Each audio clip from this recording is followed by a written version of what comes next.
All right, these are the people that took over your country. This is a rare photo of when the new Treasury Secretary, Mr. Geithner, they always wear bandanas, as the robbers they are, to the opening ceremony. So this is in their full regalia. This is what they actually look like. This is actually robbery in reverse.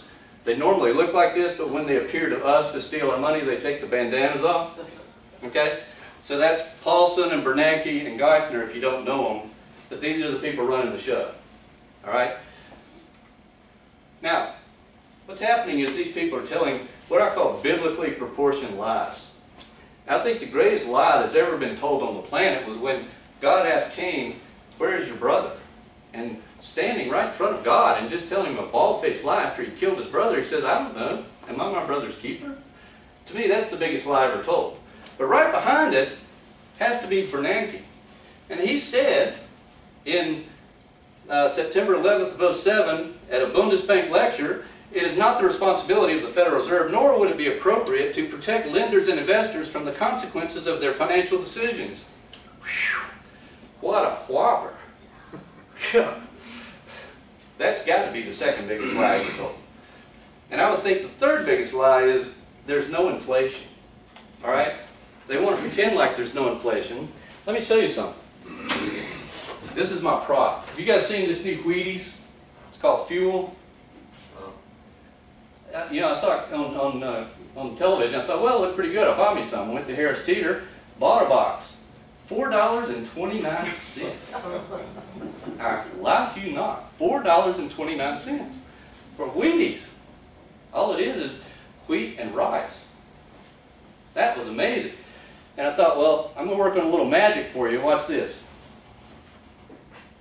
Can y'all still see it? Well, it almost disappeared. It's so narrow. Look at this. This is unbelievable. There's no inflation. Can you imagine if they put this in one of those big old cornflakes boxes that used to take up half of the pantry? Boy, that'd be 25 boxes for a box, or 25 bucks for a box of cereal. No inflation? Oh, come on. Another big lie they tell you. All right, we all know better. Just look at the paper today. I mean, even sneaky little things like, for instance, the post office is going to a 5-day delivery. Are they going to back down on the price of stamps? No. You're still going to pay 44 cents, but you're only getting 5 days instead of 6. Is that counted in inflation? No. But it is inflation. All right? People that work for the library, getting their salaries cut back. Is that inflation? I think it is, because you're still doing work, you're just getting paid less. That's what inflation's all about, pushing the price of everything higher relative to what you're making. Thomas Jefferson was one of the greatest leaders we've ever had. And if we would just listen to Jefferson, we would be fine.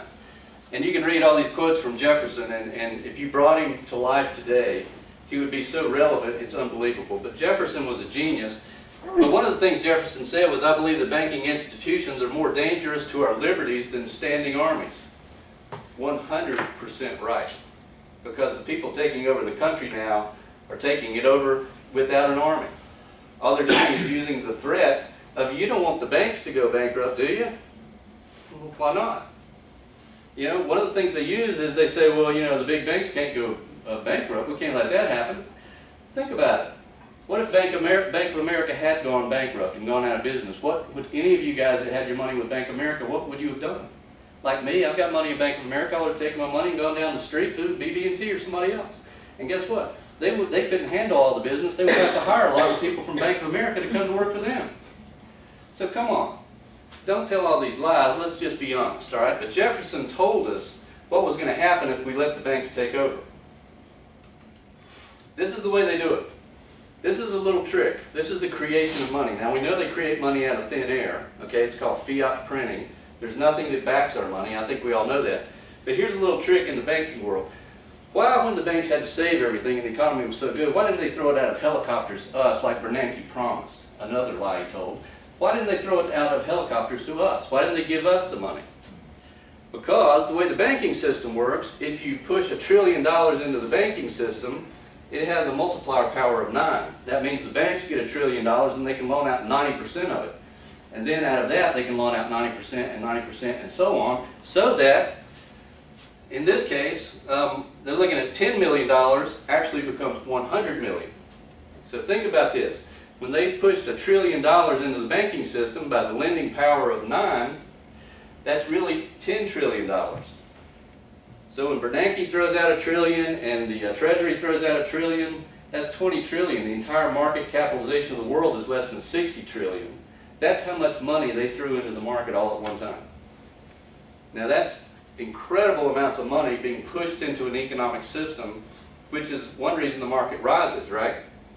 Zimbabwe has already proven this works. In Zimbabwe, you know, they ran their economy into the ground. They had 90% unemployment, but the Zimbabwe industrials were up 28% in 2008, I believe it was. No economy, no one's working, but the stock market still went up. Why? Because they were printing money like there's no tomorrow. What are we doing? The Zimbabwe model we're following. So this is how they create money.